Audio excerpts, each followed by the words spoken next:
Yeah, thank you, ladies and gentlemen. My name is Victor Obasuyi, and the channel is My Take on It with Dr. Victor Obasuyi. Today, I'm going to be talking about the side effects of our devices, like tablets, phones, computers, on the eyes, especially. Patients ask me if it is true that these things affect the eyes. Obviously, it is very true. There's no science has shown it that there's what is called DVS, which is digital vision syndrome. Eye strain, blurry vision, headaches, dry eyes, they're all known to be caused by use of tablets. But the use of tablets itself is not as bad as how we use these devices, the time of the day that you're using it, how long you use it at a particular point in time, how far you keep it away from your eyes when you use it. These are all factors that play into how much damage that your devices can cause to your eye health and to your general health. So I'm going to break it down piece by piece, so that way we all understand and know precautionary measures to take. I'm going to look at it from three different perspectives: the ocular side effect of it, medical effect on us, and life generally. As an optometrist, I like to look at it first from the angle of the ocular effects. Every one of us these days tend to lean towards compact fluorescent light in our house or in our houses.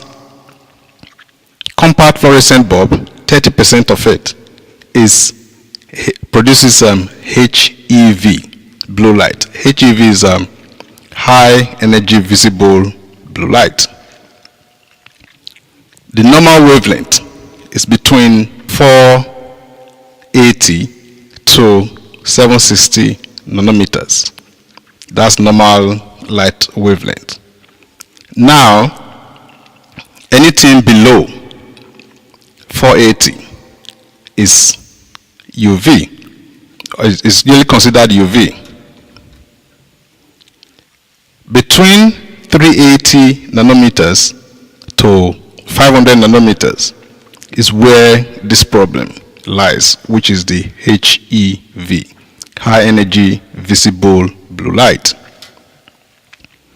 Our tablets peak at 440 to 480 nanometers, which means it's stuck in the middle. So the light emitted from our tablets, I'm talking about your Android and Apple devices, is stuck in the middle. So there's no disputing the fact that does it have any side effects? Of course it does. Question is, what are the side effects? Or what can you do to minimize these problems? Obviously, these days, most of us suffer from what is called inability to unplug, which means we're constantly zoomed into our tablets or phone, computers. We are on it at home, we are on it at work. It doesn't now help with the kids that most schools are doing away with the blackboard and the chalk and blackboard system.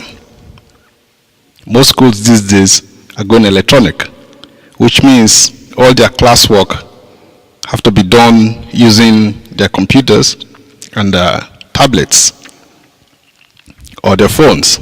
So how much we can do to minimize that part is really limited. But one of the main problems is how we use these devices. How long you use it is a factor. How far we keep the device away from our eyes when we're using it is another issue. How much ambient light we have in the room when we're using these devices is another issue. The time of the day that we use the devices also makes a difference. A lot of people prefer to be on their tablets or iPad till just before they sleep. Unfortunately, at night, we all need to produce what is called melatonin.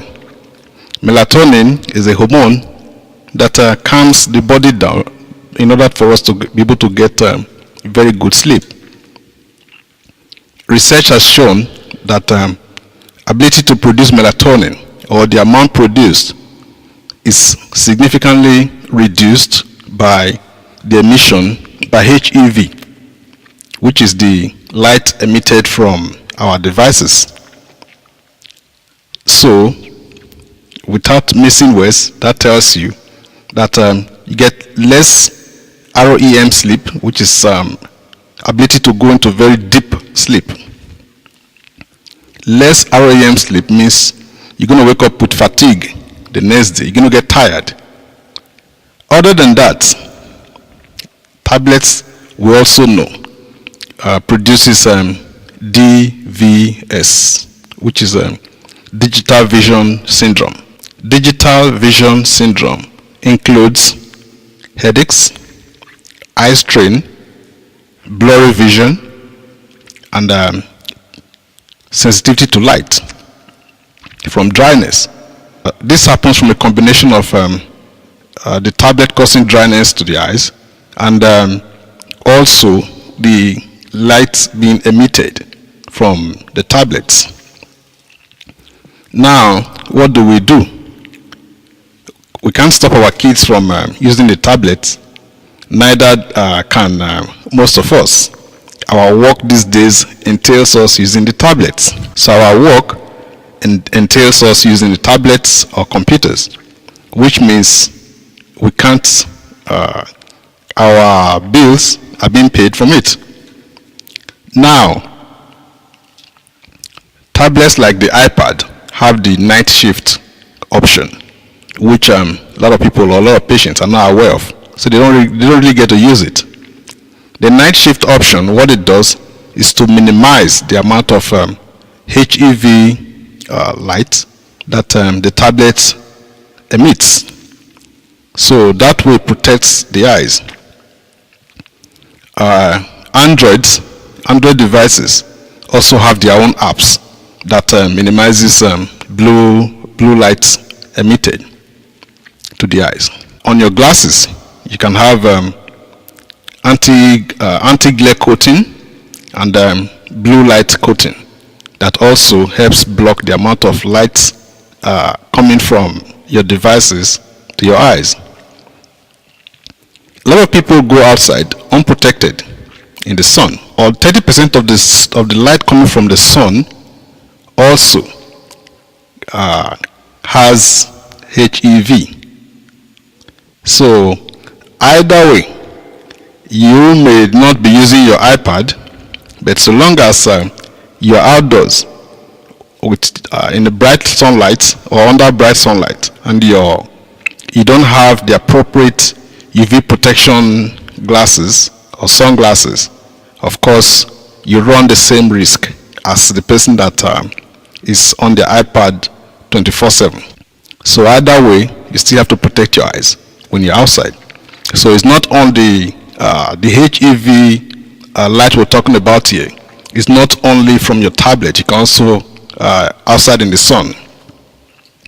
Now the HEV itself has advantages. In medical research, it's used to treat things like jaundice in newborn babies. So it has advantages. But we'll look at the disadvantages this time. I might need to do another video to explain more in details. Then it also causes things like macular degeneration. HEV will affect the retinal pigment epithelium at the back of the eyes, which it protects the macula. Now, if the retinal pigment epithelium is damaged, then the macula is exposed, or can easily be now affected by the HEV light. Usually, when you have cataract tends to absorb this blue light. But most times, after cataract surgery, then you really don't have anything blocking the light.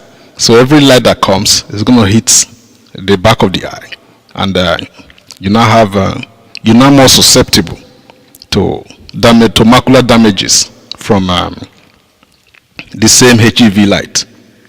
Unfortunately, even the older folks these days are now also glued to their devices, just like the younger ones. We all need to source information. Where else do we go? From the tablets or from our devices, from your computers. So we need to take more precautionary measures. Apart from the use of the glasses to help, also the food that we eat makes a huge difference. Food that are rich in carotenoids, omega-3 fatty acids, very good. Multivitamins like zeaxanthin, lutein, very good. Most of these you can get from food nutrition stores. So these are the basic things that I think we should know about this. When your kids use their devices, make sure the time of the day they're using it, the duration they use at each point in time, then most importantly, how far they keep it from their eyes makes a huge difference in the time of the day. You don't want your child being on their laptop, tablets, or the devices just before they go to bed. At least 30 minutes or an hour before they go to bed, shut that down. So scientifically it's been shown that melatonin, which they need 30 minutes to 1 hour before they go to bed, they should shut their devices down, because the HEV tends to reduce the amount of melatonin that the body produces. And you need that for a very good sleep and to function well the next day. So thank you, ladies and gentlemen. I appreciate you guys watching my videos. Please continue to share them.